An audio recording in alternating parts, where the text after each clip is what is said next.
ভবন নির্মাণ শেষ না করেই ১,৭০,০০,০০০ টাকার বিল তুলে নিয়েছেন হত্যা মামলার পলাতক আসামি ছাত্রলীগের সাবেক সভাপতি লিয়াকত শিকদার। গণ অভ্যুত্থানের পর কাজ শেষ না করে এমন ১০ পলাতক ঠিকাদার বিল তুলেছেন। শিক্ষা প্রকৌশল অধিদপ্তরের শীর্ষ কর্মকর্তাদের যোগসাজশে এ মাসেই বিল তুলে নেন তারা। যদিও প্রধান প্রকৌশলী বলছেন জড়িতদের বিরুদ্ধে ব্যবস্থা নেওয়া হবে। রাজধানীর শেরেবাংলা সরকারি মহিলা কলেজের ১০ তলা ভবন নির্মাণের কাজ শুরু হয় ২০১৯ সালে। ৭ বছর পার হলেও শেষ হয়নি কাজ। ভবনটির ঠিকাদার নিষিদ্ধ ছাত্রলীগের সাবেক সভাপতি লিয়াকত শিকদার, যিনি জুলাই আন্দোলনে হত্যা মামলার পলাতক আসামি। লিয়াকত শিকদার ও তার স্ত্রীর ব্যাংক হিসাব জব্দ হওয়ার পর নতুন অ্যাকাউন্ট খুলে শিক্ষা প্রকৌশল থেকে গত ২৩ জুন ১,৭০,০০,০০০ টাকার বিল নেওয়া হয়। এর আগে মার্চেও দেয়া হয় ১ কোটি টাকার বিল, কিন্তু কাজ শেষ হয়নি। দীর্ঘ ৭ বছরেও কাজ শেষ না হয় চরম ভোগান্তিতে শিক্ষক শিক্ষার্থীরা। ব্যাহত হচ্ছে শিক্ষার পরিবেশ। এই বিল্ডিংটা বন্ধ থাকার কারণে আমাদের বাচ্চাদের ক্লাস করতে খুব সমস্যা হচ্ছে। সবাই এখন ওই বিল্ডিং এ ক্লাস করতেছে, তো আমাদের ক্লাসে একটুখানি হইতেছে, সমস্যা হইতেছে। তো তখন থেকে দেখতেছি বানানো হচ্ছে। আমি এখন ১০ম শ্রেণীতে পড়ি, এখনো দেখতেছি বানানো হচ্ছে। বীরশ্রেষ্ঠ মুন্সি আব্দুর রউফ পাবলিক কলেজের একাডেমিক ভবন নির্মাণেও একই ঘটনা ঘটেছে। এরকম বেশ কয়েকটি শিক্ষা প্রতিষ্ঠানেরই ভবন নির্মাণের কাজ শেষ না করেই শিক্ষা প্রকৌশল অধিদপ্তরের কর্মকর্তাদের যোগসাজশে বিল তুলে পালিয়ে আছে ঠিকাদাররা। শিক্ষা সংশ্লিষ্টরা বলছেন, এসব কর্মকর্তার বিরুদ্ধে নিতে হবে কঠোর ব্যবস্থা, না হলে এই ধরনের ঘটনার পুনরাবৃত্তি ঠেকানো যাবে না। শিক্ষা গবেষকরা বলছেন, কাজ শেষ না করেই বিল দিলে সেই কাজ শেষ হওয়ার সুযোগ বেশিরভাগ ক্ষেত্রেই আর থাকে না। তাড়াহুড়ো করে যখন জুন মাস আসে, তাড়াহুড়ো করে বিল দেওয়ার একটা বিষয় দেখিয়ে একটা অজুহাত দাঁড় করিয়ে যে কাজটা আমরা বিল দেওয়া লাগবে, এই অর্থ বছর টাকাটা বরাদ্দ করে দিয়ে দেওয়া লাগবে, তো করে দেয়। এবং কোয়ালিটি যেমন খারাপ হয় এবং আনফিনিশড থেকে যায় অনেক কাজ। শিক্ষা প্রকৌশল অধিদপ্তরের প্রধান প্রকৌশলী ও প্রকল্প পরিচালকের নির্দেশেই কাজ শেষ না হলেও বিল দেয়া হয়েছে। এমন অভিযোগ অস্বীকার করে প্রধান প্রকৌশলী বলছেন, দায়ীদের বিরুদ্ধে ব্যবস্থা নেওয়া হবে। এখানে চিফ ইঞ্জিনিয়ার প্রকল্প তোলার নির্দেশ দিতে পারে। অর্থ ব্যয়ের সাথে এবং বিল পেমেন্টের সাথে চিফ ইঞ্জিনিয়ারের কোনো সংশ্লিষ্টতা নেই। এখানে নির্দিষ্ট টায়ার আছে, বিশেষ করে আমাদের এক্সিকিউটিভ ইঞ্জিনিয়ার যারা দায়িত্ব পালন করে তারাই পেমেন্ট করে থাকে। যদি তাদের কার্যক্রমে কোনো অসঙ্গতি থাকে আমরা বিষয়টি খতিয়ে দেব। যোগ সাজশে পলাতক স্বৈরাচারের দোষরদের এখনো অনৈতিক সুবিধা দেয়াকে লজ্জাজনক বলছেন বিশ্লেষকরা। নূরে আলম, ইন্ডিপেন্ডেন্ট নিউজ, ঢাকা। সরকার ও ব্যবসায়ীদের আশ্বাসে কমপ্লিট শাটডাউন সহ সব কর্মসূচি প্রত্যাহার করেছে এনবিআর সংস্কার ঐক্য পরিষদ। ফলে রোববার রাত থেকেই এনবিআর এর সব কার্যক্রম স্বাভাবিক হয়েছে। এছাড়া এনবিআর সংস্কারে ৫ সদস্যের কমিটিও গঠন করা হয়েছে। রোববার রাতে রাজধানীর তেজগাঁওয়ে ব্যবসায়ীদের সংগঠন বিসিআই এর কার্যালয়ে বৈঠক শেষে এই সিদ্ধান্ত জানানো হয়। এনবিআর চেয়ারম্যানের অপসারণ, নিপীড়নমূলক বদলি আদেশ বাতিল সহ বেশ কয়েকটি দাবিতে প্রায় ২ মাস চলেছে এনবিআর কর্মকর্তাদের আন্দোলন। বেশিরভাগ সময়ই বন্ধ ছিল কর, ভ্যাট, কাস্টম সহ সকল বিভাগের কার্যক্রম। এমন পরিস্থিতিতে দৈনিক ক্ষতির পরিমাণ ২৫০০ থেকে ২৬০০ কোটি টাকা বলে জানান ব্যবসায়ীরা। এছাড়া গত শনিবার থেকে কর্মকর্তা কর্মচারীদের কমপ্লিট শাটডাউন কর্মসূচির কারণে পণ্য আমদানি রপ্তানি সহ এনবিআর এর সার্বিক কার্যক্রম ছিল স্থবির। সমস্যা সমাধানে Bangladesh chamber of industries BCI এর নেতৃত্বে এনবিআর সংস্কার ঐক্য পরিষদের সাথে বৈঠকে বসে বিভিন্ন ব্যবসায়ী সংগঠন। সবশেষ সরকার ও ব্যবসায়ীদের আশ্বাসে সব কর্মসূচি প্রত্যাহার করা হয়। দেশের শীর্ষস্থানীয় ব্যবসায়ী নেতৃবৃন্দের অনুরোধের প্রেক্ষিতে এবং দেশের আমদানি রপ্তানি ও সাপ্লাই চেইন সচল রাখা তথা অর্থনীতির বৃহত্তর স্বার্থে এবং জনগণের স্বার্থ বিবেচনায় নিয়ে এনবিআর সংস্কার ঐক্য পরিষদ তাদের কমপ্লিট শাটডাউন এত দ্বারা প্রত্যাহার করেছে। রাতে ব্রিফিংয়ে বিসিআই এর সভাপতি জানান, এনবিআর কর্মকর্তাদের ভুল বোঝাবুঝির কারণেই আন্দোলন কঠিন রূপ ধারণ করেছে। আলোচনার মাধ্যমে সংকট দূর হয়েছে। মাননীয় অর্থ উপদেষ্টা মহোদয়ের সাথে আমরা দেখা করি। দেখার পরিপ্রেক্ষিতে আমরা মোটামুটি আশ্বস্ত হয়েছি এবং আশ্বস্ত করতে পেরেছি যে এই শাটডাউনটা আসলে কোনো হওয়ার কোনো কারণ, যৌক্তিক কোনো কারণ ছিল না। এনবিআর এর সংস্কার এগিয়ে নিতে ৫ সদস্যের কমিটি গঠন করা হয়েছে, যা পরবর্তীতে সরকারের সাথে কাজ করবে। Amirul Islam, independent news, Dhaka. অবৈধ সম্পদ অর্জনের অভিযোগে এনবিআর-এর 6 কর্মীর বিরুদ্ধে দুর্নীতি তদন্ত শুরু করেছে দুর্নীতি দমন কমিশন। রোববার দুদকের মহাপরিচালক মোহাম্মদ আক্তার হোসেন বিষয়টি নিশ্চিত করেছেন। তিনি বলেন, অভিযোগ যাচাই বাছাই করেই অনুসন্ধান শুরু হয়েছে। অভিযুক্তদের মধ্যে রয়েছেন এনবিআর সংস্কার ঐক্য পরিষদের সভাপতি ও অতিরিক্ত কমিশনার হাসান তারেক রিকাবদার। এছাড়া অন্য অভিযুক্তরা হলেন এনবিআর সদস্য AKM বদিউল আলম, কর অঞ্চল 8-এর মির্জা আশিক রানা, কর কমিশনার মোহাম্মদ মোর্শেদ উদ্দিন খান, যুগ্ম কমিশনার মোনালিসা শাহরিন সুস্মিতা এবং অতিরিক্ত কমিশনার সাধন কুমার কুণ্ডু। গত 20-25 বছর ধরে বিভিন্ন স্টেশনে চাকরিকালীন বিভিন্ন ব্যক্তি ও প্রতিষ্ঠানকে শুল্ক, ভ্যাট ও কর পাতির সুযোগ করে দিয়ে ও নিজে লাভবান হয়ে রাষ্ট্রকে ক্ষতিগ্রস্ত করার মাধ্যমে দুর্নীতি, স্বজনপ্রীতি ও অনিয়মের মাধ্যমে গাতোয়াই বহির্ভূত অবৈধ সম্পদ অর্জন করেছেন। কুমিল্লার মুরাদনগরে ধর্ষণের ভিডিও সামাজিক মাধ্যমে ছড়িয়ে দেওয়ার মূল হোতা ইউনিয়ন ছাত্রলীগের সভাপতি মোহাম্মদ আলী সুমন ও সহযোগীদের কারাগারে পাঠিয়েছে আদালত। আর মামলার প্রধান আসামি ফজর আলী পুলিশি হেফাজতে চিকিৎসাধীন। এদিকে ভিডিওটি সামাজিক মাধ্যম থেকে সরাতে বিটিআরসিকে নির্দেশ এবং নির্যাতিতার নিরাপত্তা নিশ্চিতের আদেশ দিয়েছে হাইকোর্ট। কুমিল্লার মুরাদনগরে ধর্ষণের ভিডিও ধারণ ও সামাজিক মাধ্যমে ছড়িয়ে দেওয়ার মূল হোতা রামচন্দ্রপুর দক্ষিণ ইউনিয়ন ছাত্রলীগের সভাপতি মোহাম্মদ আলী সুমন, অন্য 3 জন ছাত্রলীগের সদস্য ও তার সহযোগী। সুমন রাজনীতিতে আগে আমাদের সাবেক এমপি ইসুফ হারুনের সময় ছাত্রলীগের সভাপতি ছিল ইউনিয়নের। এখন বর্তমানে সে কি করে এটা আমি জানি না, মোটামুটি আমার জানা নাই। জাহাঙ্গীর আলম সরকার ওর ব্যানারের মধ্যে আছে, দেখবেন ব্যানারের সাথে। তারপরে আমাদের যে ইসুফ আব্দুল হারুন ওর সাথেও ছিল, বিভিন্ন জায়গাতে আমারই সাথে জড়িত ছিল। অশালীন ভিডিও ধারণ করে ফেসবুকে দেবে, এটা যারাই করেছে কাজটা ঠিক করেনি। রবিবার সন্ধ্যায় 4 জনকে পর্নোগ্রাফি আইনের মামলায় গ্রেপ্তার দেখিয়ে আদালতে হাজির করা হলে বিচারক মামুনুল হক তাদের কারাগারে পাঠানোর নির্দেশ দেন। এদিকে মামলার প্রধান আসামি ফজর আলীকে আহত অবস্থায় গ্রেপ্তারের পর পুলিশ হেফাজতে চিকিৎসা দেয়া হচ্ছে। প্রবাসীর স্ত্রী ওনার বাপের বাড়ি বেড়াতে আসছিলেন, তখন এই ঘটনা ঘটে এবং স্থানীয় কিছু লোকজন তখন ঘরের ভিতর ঢুকে ওই ফজর আলীকে মারপিট করে এবং তখন ফজর আলী কিছুক্ষণ পরে পালিয়ে যায়। এই ঘটনায় মোট 5 জনকে গ্রেপ্তার করা হয়েছে। মামলার প্রধান আসামি ফজর আলী সাবেক এমপি ও কুমিল্লা উত্তর জেলা আওয়ামী লীগের সাধারণ সম্পাদক জাহাঙ্গীর আলম সরকারের অনুসারী। 5 আগস্টের পর স্থানীয় বিএনপির সঙ্গে চলাফেরা করলেও তিনি তাদের লোক নন বলে জানিয়েছেন বিএনপি নেতারা। Independent news. কুমিল্লায় ধর্ষণের ঘটনায় সর্বোচ্চ গুরুত্ব দিয়ে দ্রুত বিচার সম্পন্ন করার আশ্বাস দিয়েছেন আইন উপদেষ্টা আসিফ নজরুল। রোববার দুপুরে রাজধানী ফরেন সার্ভিস একাডেমিতে উপদেষ্টা পরিষদের বৈঠকের বিষয়ে ব্রিফিংয়ে এই আশ্বাস দেন তিনি। স্বরাষ্ট্র মন্ত্রণালয়ের সাথে সাথে ব্যবস্থা নিয়েছে। প্রধান আসামি সহ যারা এই ছবিগুলা ছড়িয়ে দেওয়ার কাজটা করেছে, অত্যন্ত দায়িত্বহীন অপরাধমূলক কাজটা করেছে, সবাইকে গ্রেফতার করা হয়েছে। আপনারা জানেন আমরা ধর্ষণ সংক্রান্ত যে আইন আছে সেটার অ্যামেন্ডমেন্ট করেছি। দ্রুততম সময় আপনারা মাগুরার ক্ষেত্রে আপনারা বিচারও দেখেছেন। এটা আমরা সর্বোচ্চ গুরুত্ব দিয়ে এই ঘটনার বিচার করব, এটা আমরা বদ্ধপরিকর। কুমিল্লার মুরাদনগরে এক নারীকে নির্যাতনের ঘটনায় তীব্র নিন্দা ও উদ্বেগ জানিয়েছেন বিএনপি মহাসচিব মির্জা ফখরুল ইসলাম আলমগীর। রোববার বিকেলে বিবৃতিতে তিনি বলেন, ফ্যাসিবাদী আমলের মতো সংখ্যালঘুদের ঘরবাড়ি দখল ও নির্যাতন করে অন্যের ঘাড়ে দোষ চাপানোর ধারাবাহিকতা এখনো চলছে। একজন উপদেষ্টা নিজের স্বার্থ সিদ্ধির জন্য মুরাদনগরে ক্রমাগত ক্ষমতার অপব্যবহার করে যাচ্ছেন বলেও অভিযোগ করেন মির্জা ফখরুল। তিনি বলেন, নারী নির্যাতনকারী অপরাধীদের কোনো রাজনৈতিক পরিচয় থাকতে পারে না।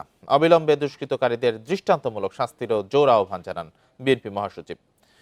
বলেন, সাম্প্রদায়িক সম্প্রীতি বিনষ্ট করে রাজনৈতিক ফায়দা লোটার আওয়ামী নোংরা কৌশলেরই পুনরাবৃত্তি দেখা যাচ্ছে।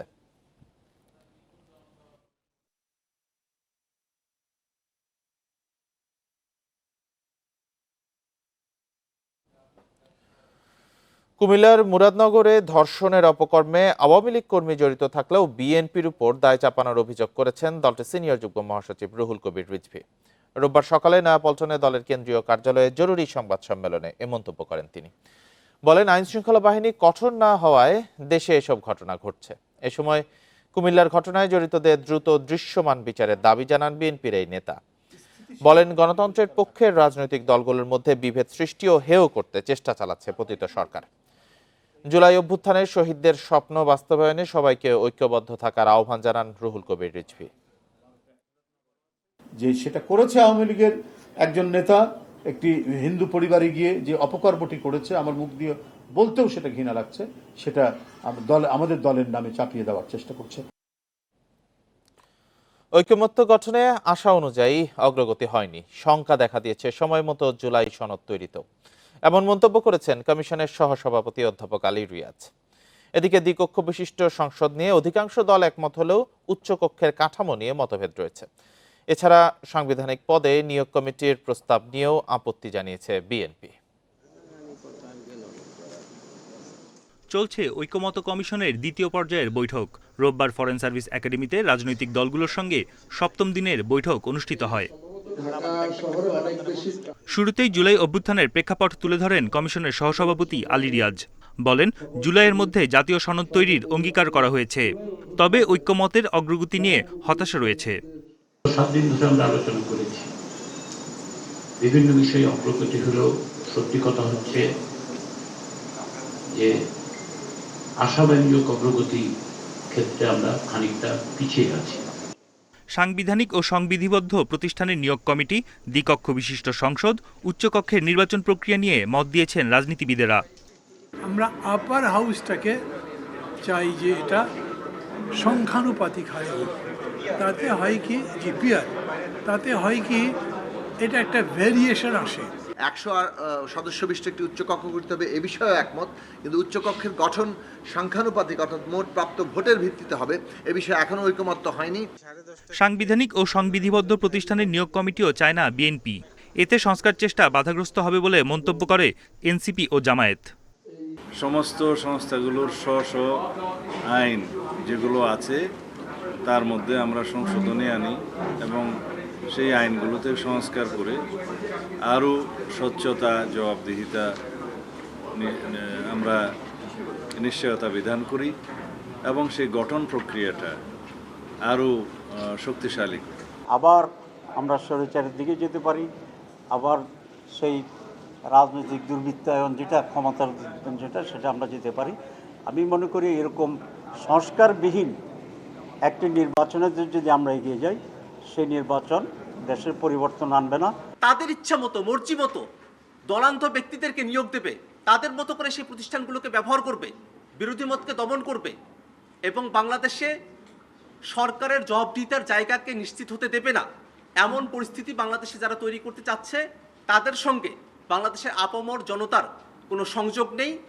বুধবার রাজনৈতিক দলগুলোর সঙ্গে আবারও সংলাপ করবে ঐকমত্য কমিশন। বন ইবনে কামাল, ইন্ডিপেন্ডেন্ট নিউজ, ঢাকা। জুলাই ঘোষণাপত্র দিতে সরকার ব্যর্থ হয়েছে অভিযোগ করে ৩রা আগস্ট কেন্দ্রীয় শহীদ মিনারে ছাত্র জনতার উপস্থিতিতে ঘোষণাপত্র ও ইশতেহার পাঠের ঘোষণা দিয়েছে এনসিপি। রোববার সকালে রাজধানীর বাংলা মোটরে দলটির কেন্দ্রীয় কার্যালয়ে সংবাদ সম্মেলনে এই ঘোষণা দেন আহ্বায়ক নাহিদ ইসলাম। জুলাই অভ্যুত্থানের বর্ষপূর্তি উপলক্ষে মাসব্যাপী কর্মসূচি নিয়ে বাংলা মোটরের সংবাদ সম্মেলন করে জাতীয় নাগরিক পার্টি এনসিপি। সংবাদ সম্মেলনে জানানো হয়, 1 জুলাই থেকে দেশ গড়তে জুলাই পদযাত্রা কর্মসূচি পালন করবে এনসিপি। শহীদ আবু সাইদের কবর জিয়ারতের মধ্য দিয়ে এই পদযাত্রা শুরু হবে বলে জানায় দলটি। 30 জুলাই পর্যন্ত আমাদের সারা বাংলাদেশ ব্যাপী আমাদের 64টা জেলায় জুলাই পদযাত্রা হবে। আমরা এই পদযাত্রার নাম দিয়েছি দেশ গড়তে জুলাই পদযাত্রা। 16 জুলাই বৈষম্য বিরোধী শহীদ দিবস ও 5 আগস্ট ছাত্র জনতার মুক্তি দিবস পালনের আহ্বান জানান এনসিপির আহ্বায়ক। বৈষম্য বিরোধী শহীদ দিবস 16 জুলাই, ফলে সেই দিনকে আমরা বৈষম্য বিরোধী শহীদ দিবস হিসেবে পালন করব এবং সারা দেশে শহীদদের জন্য দোয়া মাহফিল এবং স্মরণ সভা অনুষ্ঠিত হবে। জুলাই ঘোষণাপত্র দিতে সরকারের ব্যর্থতার অভিযোগ তোলেন নাহিদ ইসলাম। শেখ হাসিনার পদত্যাগে এক দফা ঘোষণার দিন 3 আগস্ট কেন্দ্রীয় শহীদ মিনারে জুলাই ঘোষণাপত্র ও ইশতেহার পাঠের ঘোষণাও দেন তিনি। 3রা আগস্ট শহীদ মিনারে ছাত্র জনতার জুলাই ঘোষণাপত্র ও ইশতেহার পাঠ কর্মসূচি অনুষ্ঠিত হবে। আওয়ামী লীগ নিষিদ্ধের আন্দোলনের প্রেক্ষিতে 30 কার্যদিবস বলা হয়েছিল, সেই 30 কার্যদিবস পার হয়ে গিয়েছে, কিন্তু সরকার কোনো ধরনের উদ্যোগ আমরা দেখিনি। 8 আগস্ট নতুন বাংলাদেশ দিবস পালনের সিদ্ধান্ত থেকে সরকারকে সরে আসার আহ্বান জানায় এনসিপি। আনোয়ার সাদাত নূর, ইন্ডিপেন্ডেন্ট নিউজ, ঢাকা। বিমানবন্দরে গুলির ম্যাগাজিন নিয়ে যাওয়া অনিচ্ছাকৃত ভুল বলে জানিয়েছেন ক্রীড়া উপদেষ্টা আসিফ মাহমুদ সজীব ভুঁইয়া। রোববার রাতে ফেসবুকে দেওয়া বিবৃতিতে জানান, নিরাপত্তার স্বার্থে তিনি লাইসেন্স করা অস্ত্র রাখলেও সেটি বিমানবন্দরে নিয়ে যাননি। তবে এই ঘটনার খবর চাপ দিয়ে সরানোর অভিযোগ সম্পূর্ণ মিথ্যা বলে দাবি করেন আসিফ মাহমুদ। রোববার সকাল 7টার দিকে টার্কিশ এয়ারলাইন্সের TK713 ফ্লাইটে তুরস্ক হয়ে মরক্কো যাচ্ছিলেন তিনি। হযরত শাহজালাল বিমানবন্দরে তার ব্যাগ স্ক্যানিংয়ের সময় সেখানে একটি গুলির ম্যাগাজিন দেখা যায়। পরে সেটি আসিফের ব্যক্তিগত কর্মকর্তার হাতে পাঠিয়ে দেওয়া হয় এবং এ ঘটনায় উপদেষ্টা দুঃখ প্রকাশ করেছেন বলে জানিয়েছেন বিমানবন্দরের নির্বাহী পরিচালক group captain SM Ragib Samad. Facebook পোস্টে আসিফ জানান, দেশের বাইরে যাওয়ার জন্য জিনিসপত্র গোছানোর সময় অস্ত্রসহ একটি ম্যাগাজিন বাসায় রেখে গেলেও ভুলবশত আরেকটি ম্যাগাজিন ব্যাগেই রয়ে যায়। সরকারি প্রোটোকল বা সিকিউরিটি যখন থাকে না, তখন নিজের ও পরিবারের নিরাপত্তার জন্য লাইসেন্স করা অস্ত্র রাখেন বলেও জানান তিনি।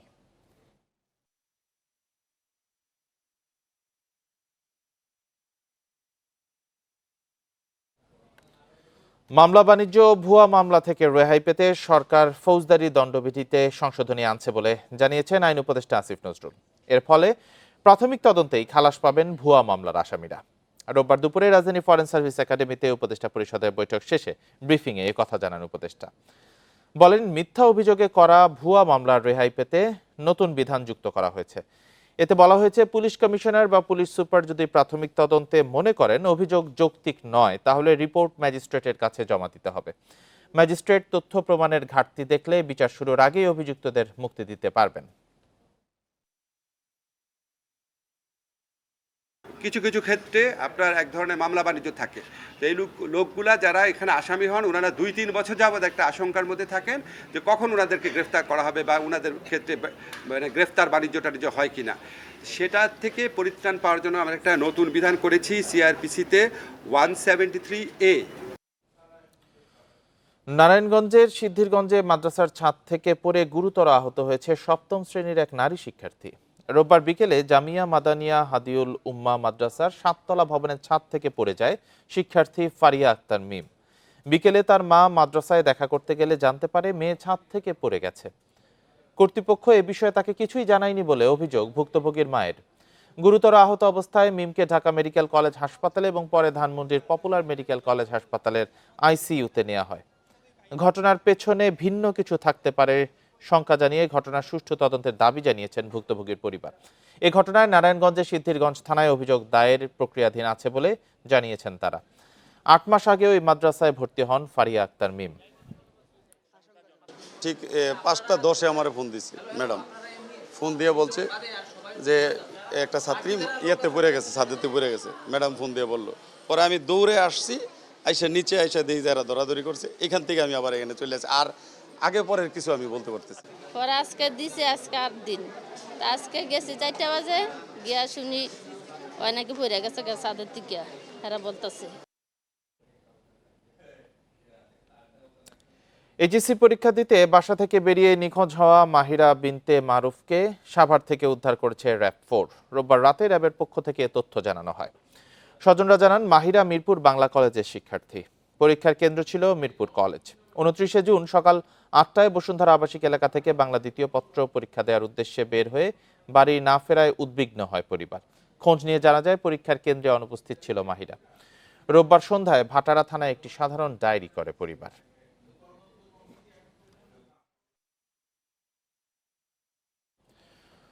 সাময়িক বরখাস্তের পরও নিয়মিত অফিস করছেন শরীয়তপুরের Mulla UP chairman Abdul Jalil Matbar. Union পরিষদের সদস্যদের অভিযোগ, 1 বছরে প্রায় 40 লাখ টাকার চেক স্বাক্ষর করেছেন তিনি।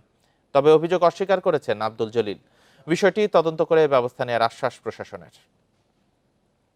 চেক জালিয়াতির মামলায় 2024 সালের 19 মে শরীয়তপুরের মুল্লা ইউনিয়ন পরিষদের চেয়ারম্যান আব্দুল জলিল মাতব্বরকে 2 মাসের কারাদণ্ড দেয় আদালত। এরপর তাকে বরখাস্ত করে স্থানীয় সরকার বিভাগ। এরপরও নিয়মিত অফিস করছেন। অভিযোগ উঠেছে টিআর কাবিখা সহ বিভিন্ন তহবিলের 40 লাখ টাকার চেকে স্বাক্ষর করেন তিনি। মশা মারার ফগার মেশিনের 1 লাখ টাকা সহ বিভিন্ন খাতে অর্থ আত্মসাতের অভিযোগ তার বিরুদ্ধে। অফিসের কাগজ দেখি আমরা সাইন করেন, কিন্তু ডিউ আমার নামে হয়, আপনি কি কাগজ ঠিক করছেন? আমরা কাগজে ঝামেলা আছে, চেয়ারম্যান সাহেবের কাগজগুলো ঠিক করে। উনি বিগত দিনে অনেক পরিষদে বসে অনেক কাজকর্ম করছে, স্বাক্ষর ঠাকুর করছে, বিভিন্ন ইউনিয়ন পরিষদ চালাইছে, সবকিছু করছে। শাস্তি দাবি করব যাতে একজন বহিষ্কৃত চেয়ারম্যান পরবর্তীতে অন্য কোনো জায়গায় যেতে বহিষ্কার হলে এই কার্যক্রম পরিচালনা করতে দুঃসাহস না দেখায়। উপজেলা নির্বাহী কর্মকর্তার মৌখিক নির্দেশে চেয়ারম্যানের দায়িত্ব পালনের কথা জানান সচিব। তবে দায়িত্ব পালনের বিষয়টি অস্বীকার করেন জলিল মাদব্বর। হাইকোর্ট থেকে নির্দেশ দিয়েছে, এটা তো আমি বললাম, এটা আছে, এটা আছে না, পরে জমা দিছি, বাড়ার জন্য জমা দিছি। এখন তো আমি আপাতত বন্ধ, তো আমি ছুটি কাটাই বন্ধ, তো আমি তো বন্ধ রয়ে গেছি। চেয়ারম্যানকে মৌখিক অনুমতি দেওয়ার কথা অস্বীকার করেন ইউএনও। অভিযোগের বিষয়টি তদন্ত করে ব্যবস্থা নেওয়ার আশ্বাস জেলা প্রশাসকের। যে ইউনিয়ন পরিষদের কথা বললেন, সেই ইউনিয়ন পরিষদ থেকে আমরা তথ্য সংগ্রহ করি, উপজেলা নির্বাহী অফিসারের কাছ থেকে তথ্য সংগ্রহ করি। যদি এরকম কোনো ঘটনা ঘটে থাকে যে বরখাস্ত অবস্থায় সে অফিস পরিচালনা করেছেন এবং আর্থিক লেনদেন করেছেন, তাহলে আইন বিধি অনুসারে যে ব্যবস্থা গ্রহণ করা দরকার আমরা অতি দ্রুত সেই ব্যবস্থা করি। এদিকে পদে পুনর্বহালের জন্য আবেদন করেছেন ইউপি চেয়ারম্যান, তবে তা পায়নি বলে জানিয়েছে স্থানীয় সরকার বিভাগ। Independent news. রাজধানীর মগবাজারে আবাসিক হোটেলে সৌদি প্রবাসী এক ব্যক্তি, তার স্ত্রী ও ছেলের মৃত্যু হয়েছে। পুলিশের প্রাথমিক ধারণা খাবারের বিষক্রিয়া থেকেই মারা গেছেন তারা। রোববার এই ঘটনায় দুজনকে আটক করা হয়েছে। স্বজনদের অভিযোগ এটি পরিকল্পিত হত্যাকাণ্ড। প্রতিবন্ধী সন্তানের চিকিৎসার জন্য ঢাকায় এসে শনিবার বিকেলে রাজধানীর মগবাজারের হোটেল সুইট স্লিপে ওঠেন মনির স্বপ্না দম্পতি। সৌদি আরব প্রবাসী মনিরের গ্রামের বাড়ি লক্ষ্মীপুরের রামগঞ্জে। ঢাকার কেরানীগঞ্জেও আছে তার একটি বাড়ি। পুলিশ জানিয়েছে, শনিবার মগবাজারের হোটেলে ওঠার পর মনির ও স্বপ্নার সঙ্গে দেখা করতে আসেন কেরানীগঞ্জের বাড়ির কেয়ারটেকার রফিক। পরে বাইরে থেকে রফিকের আনা খাবার খেয়ে বমি করতে থাকেন তারা। গুরুতর অবস্থায় রোববার নেওয়া হয় আদ্দিন হাসপাতালে। প্রথমে মারা যান স্বপ্না, কয়েক মিনিটের ব্যবধানে মৃত্যু হয় মনির ও তাদের ছেলে নাইমের।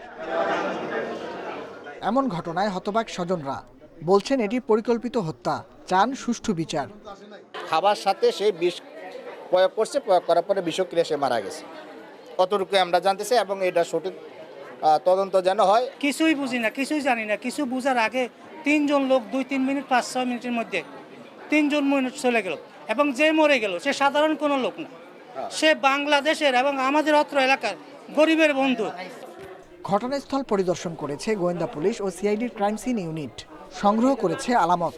আটক করা হয় 2 জনকে।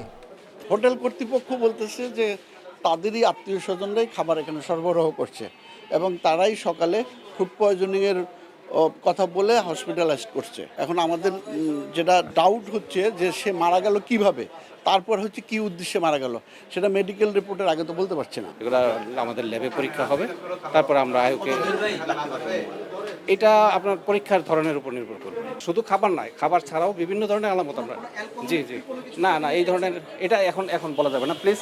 Thank you. হাসপাতাল কর্তৃপক্ষ বলছে, নিহতদের শরীরে বিষক্রিয়ার আলামত মিলেছে। ময়না তদন্তের পর জানা যাবে মৃত্যুর প্রকৃত কারণ। আমাদের মনে হচ্ছে যে এটা কোনো পয়জন জাতীয় কিছু একটা হতে পারে। তাড়াতাড়ি পেশেন্ট মারা গিয়েছে, যার কারণে আমরা পরবর্তী মানে কি হয়েছিল এটা সঠিক বলতে পারছি না। 3 জনের মরদেহ লক্ষ্মীপুরের বাড়িতে দাফন করা হবে। Nahid Kamal, independent news, Dhaka. সামান্য বৃষ্টি হলেই রংপুর নগরের বিভিন্ন স্থানে সৃষ্টি হয় জলাবদ্ধতা। নিয়মিত ড্রেনগুলো পরিষ্কার না করায় বৃষ্টির পানি জমে জলজট তৈরি হওয়ায় ভোগান্তিতে পড়েছেন নগরবাসী।